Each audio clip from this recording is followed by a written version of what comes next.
हाँ भाई, तो लास्ट हमने क्या देखा था? लास्ट हमने देखा था वेव नंबर। वेव नंबर क्या होता है? या 1/λ जिसको हम बोलते हैं, वो क्या है बेसिकली?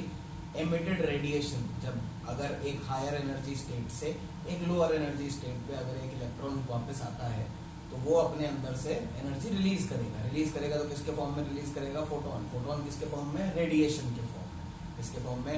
रेडिएशन के फॉर्म में।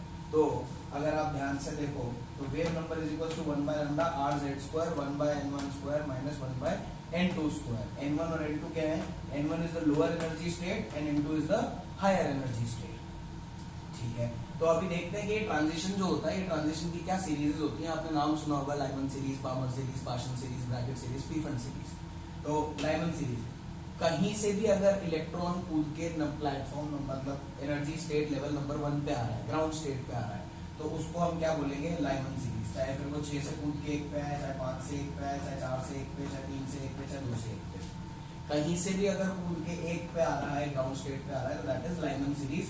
ये लाई करता है किसमें? अल्ट्रावायलेट रेंज में। कि अगर यहाँ से कहीं से भी कूद के इलेक्ट्रॉन यहाँ तक आ रहा है तो जो एमिटेड रेडिएशन होगा वो किसमें लाई करेगा? अल्ट्रावायलेट रेंज में। एमिटेड रेडिएशन की बात हो रही है। Emitted radiation will lie in ultraviolet range. ठीक है भाई। फिर सेकंड आता है क्या? बामर सीरीज। बामर सीरीज क्या है? जो मतलब n number 2 state level number 2 मतलब फर्स्ट एक्साइटेड स्टेट या फिर n इक्वल्स टू 2 वहां तक आएगा 6 5 4 3 जहां से भी आएगा वो से बोलेंगे हम बामर सीरीज। वो लाई करता है किसमें? विजिबल रेंज ऑफ लाइट में। तो विजिबल रेंज में मतलब बामर सीरीज में अगर कोई भी इलेक्ट्रॉन में ट्रांजिशन हो रहा है बामर सीरीज का, तो वो हमें विजिबल रेंज ऑफ लाइट में नजर आता है। Paschen series 6 to 3 5 to 3 4 to 3 lies in infrared. ये तीनों पाशन, ब्रैकेट और पीफन, ये तीनों किसमें लाई कर रही है? इंफ्रारेड में।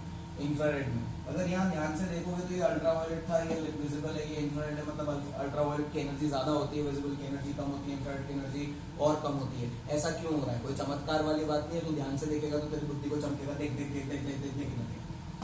एक इसका एनर्जी क्या है? सबसे कम कितना? -13.6 जो हमने उसके लिए निकाला था। अगर हम हाइड्रोजन लाइक एटम की बात करते हैं तो -13.6। अगर 6 से कोई -13.6 पे आ रहा है तो 6 का तो ऑलमोस्ट 0.00 में कुछ होता है, तो पूरा ऑलमोस्ट -13.6 का एनर्जी डिफरेंस है। तो वो एनर्जी डिफरेंस काफी हाई है। इतना इलेक्ट्रॉन वोल्ट 5 से आ रहा है तो भी हाई रहेगा, 4 से आ रहा है, 3 से आ रहा है, 2 से आ रहा है, 2 से भी अगर देखिएगा तो 13.6 होता है, 3.4 तो भी एनर्जी डिफरेंस कितना है? 10.2 इलेक्ट्रॉन वोल्ट्स का। तो ये जो एनर्जी डिफरेंस है, ये एनर्जी डिफरेंस ही डिफाइन करता है कि आपकी कौन सी रेंज में लाइट आएगी। तो ये एनर्जी डिफरेंस यहाँ सबसे ज्यादा है, इसलिए अल्ट्रावायलेट रेंज में लाइट रहती है। बामर सीरीज की एनर्जी डिफरेंस कम हो जाता है, वो एनर्जी डिफरेंस लाइट को किस में ले आता है? विजिबल रेंज ऑफ लाइट में ले आता है। और उसके बाद जो है वो सब इंफ्रारेड में चला जाता है क्योंकि उनका एनर्जी डिफरेंस बहुत ही कम है। ध्यान से देखना और एक होमवर्क टाइप ले लो, एनर्जी डिफरेंस निकालो।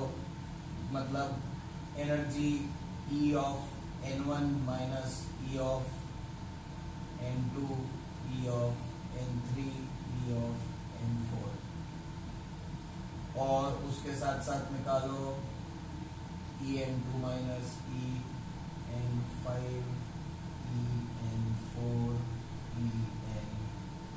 En3। ये दोनों निकाल लो। इसको निकाल के एक बार अगर यहाँ लिखोगे तो तुम्हारे दिमाग में क्लियर हो जाएगा। ये वैल्यूज फिक्स्ड रहती है। क्या रहती हैं? फिक्स्ड वैल्यूज रहती है। तो अगर ध्यान से देखोगे तो यहाँ से जो भी इलेक्ट्रॉन की वजह से रेडिएशन निकलेगा उसकी एनर्जी फिक्स्ड रहेगी। समझ में आ रही है बात? एनर्जी फिक्स मतलब वेवलेंथ फिक्स। ध्यान से मेरी बात सुनना, वेवलेंथ भी उसकी क्या रहेगी? फिक्स रहेगी। इसी एनर्जी की वेवलेंथ जा सकती है, इसके अलावा चेंज कैसे होगा? यहाँ से यहाँ तक आने में एनर्जी तो एक ही डिफरेंस आ रहा है। जो एक एनर्जी का डिफरेंस है वही एनर्जी का वेवलेंथ का फोटोन निकलेगा या रेडिएशन निकलेगा। ठीक है भाई। तो अब हम देख लेते हैं कि हाइड्रोजन लाइक एटम के लिए होता क्या है। हाइड्रोजन लाइक एटम के लिए Z इक्वल्स टू 1 है। हीलियम लाइक He प्लस के लिए Z equals to 2, Li 2 plus के लिए Z equals to 3, Be 3 plus के लिए Z equals to 4। For Lyman series N1 1 हो जाएगा, N2 2 3 4 से इंफिनिटी कुछ भी हो सकता है, कहीं से भी आ सकता है ग्राउंड स्टेट पे इलेक्ट्रॉन। तो उसके लिए 1/λ equals to rz² 1/1² minus 1/n2²। तो उसमें मिनिमम और मैक्सिमम वैल्यू आएगी। लैम्डा की मिनिमम आती है कितनी?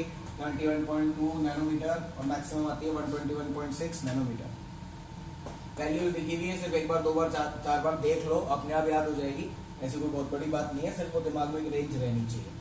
तो ये रेंज ध्यान से रख लो कि ये रेंज किसकी है, अल्ट्रा वायलेट रेंज है। कौन सी रेंज है, अल्ट्रा वायलेट रेंज।